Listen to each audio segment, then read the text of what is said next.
Hello everyone, in this video, I will show you how to stake crypto on Bitget.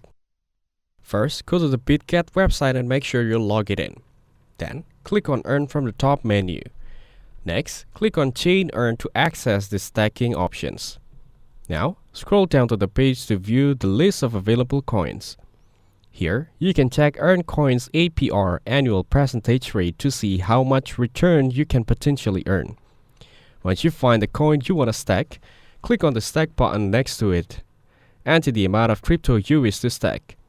Then, check the boxes confirming that the profit comes from on-chain staking, that the APR may adjust if on-chain ROE changes, and that you have read and agreed to the on-chain Earn user agreement.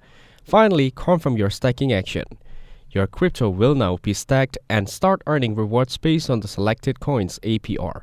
If this video was helpful, please consider leaving a like and subscribe to the channel. With that being said, I'll see you in the next video.